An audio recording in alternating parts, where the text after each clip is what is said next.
Hello दोस्तों, नमस्कार, जय हिंद। एक बार फिर से आप सभी का स्वागत करता हूं अपने यूट्यूब चैनल डिप्लोमा लेक्चर में। तो आज हम बात करने वाले हैं किसी भी सॉइल का वाटर कंटेंट कैसे हम कैलकुलेट करते हैं लैब में। ठीक है, तो सबसे पहले जान लेते हैं कि कौन कौन से इक्विपमेंट्स हम यूज करते हैं जब भी हम वाटर कंटेंट को परफॉर्म करते हैं। सबसे पहले हमारे पास एक एयर टाइट कंटेनर होना चाहिए।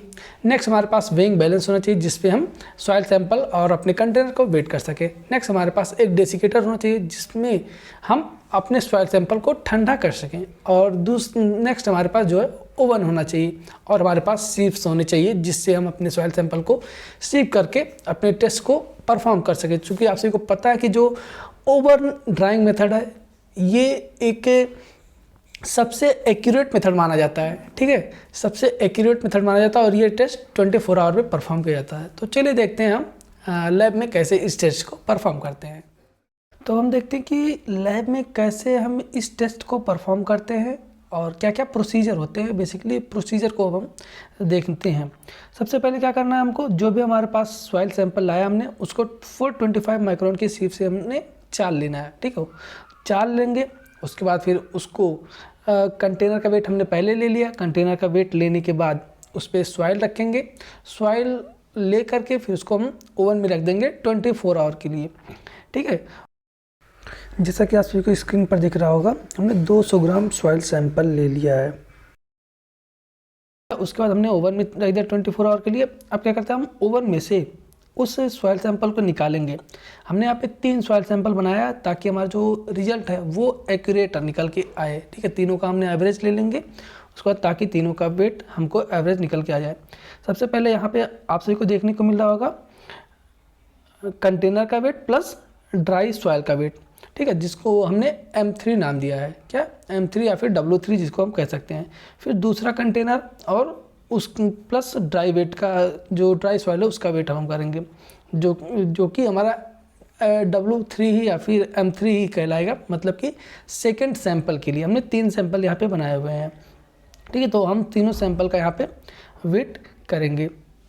ठीक है, जैसा कि आप सभी को स्क्रीन पर भी देखने को मिल रहा होगा।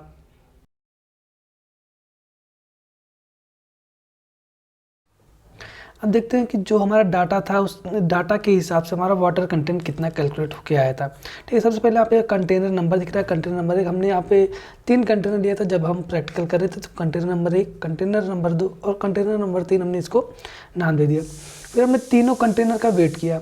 सबसे पहले कंटेनर नंबर 1 का वेट जो हमारे पास था वो 1103 ग्राम था, जिसको हमने W1 बोला। सेकेंड कंटेनर का जो वेट था वो 1163 ग्राम था और थर्ड जो कंटेनर था उसका वेट जो हमारे पास था वो 895 ग्राम था।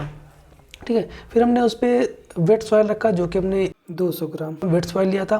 वेट सॉइल प्लस कंटेनर का वेट हमने जब W2 कैलकुलेट किया तो 1303 ग्राम, 1363 ग्राम और 1095 ग्राम हमारे पास निकल के आया। फिर हमने 24 घंटे के लिए उस सॉइल सहित कंटेनर को ओवन में रखा था, जैसा कि आप सभी ने पीछे देखा। तो हमारे पास वो जो वेट आया W3 1289 ग्राम आया, 1345 ग्राम आया और 1080 ग्राम आया। ठीक है, अब हमने क्या किया, मॉइस्चर कंटेंट कैलकुलेट किया, कितना मॉइस्चर कंटेंट उसमें प्रेजेंट था। ठीक है, तो W2 में से हमने W3 माइनस किया। वेट सॉइल प्लस कंटेनर के वेट में से और ड्राई सॉइल प्लस कंटेनर के वेट हमने माइनस किया, तो हमारे पास वेट ऑफ मॉइस्चर या फिर वेट ऑफ वाटर कैलकुलेट होके आगे, जैसा कि इसमें आप सभी को दिख रहा। कंटेनर नंबर 1 का जो वाटर कंटेंट आया था, वाटर आया था वो 14 ग्राम आया था। कंटेनर नंबर 2 का 18 ग्राम और कंटेनर नंबर 3 का 15 ग्राम आया था। फिर हमने ड्राई वेट, ठीक है, वेट ऑफ ड्राई सॉइल हमने कैलकुलेट किया, W3 माइनस W1 किया, तो हमारे पास ड्राई सॉइल निकल के आ गया, जो कि हमारा एक में आया 186 ग्राम, सेकेंड में आया 182 ग्राम और थर्ड में आया 185 ग्राम। अब हमने वाटर कंटेंट कैलकुलेट किया। हमारे पास फॉर्मूला होता है weight of water to the volume, ये W2 माइनस W3, मतलब कि वेट ऑफ मॉइस्चर। ठीक है, weight of moisture to the dry soil, weight of moisture to the dry soil हमने जब कैलकुलेट किया तो ये इनटू में 100 कर दिया, तो हमारी ये जो डाटा ये परसेंटेज भी निकल के आ गया, जो कि हमारा 7.53% आया कंटेनर नंबर 1 का, और कंटेनर नंबर 2 का 9.89% आया और कंटेनर नंबर 3 का 8.12% निकल के आया। तो ये हमारे पास वाटर कंटेंट का पूरा डाटा निकल के आ गया है। कुछ इस तरीके से हम अपना वाटर कंटेंट कैलकुलेट करते हैं। ठीक है, आई होप कि आपको सारी वीडियो पूरी अच्छे से समझ में आ गई होगी। अगर वीडियो समझ में आई है तो वीडियो को लाइक कीजिए, चैनल पर नए हैं तो चैनल को सब्सक्राइब कीजिए ऐसे ही प्रैक्टिकल वीडियोज़ को देखने के लिए। धन्यवाद, थैंक यू।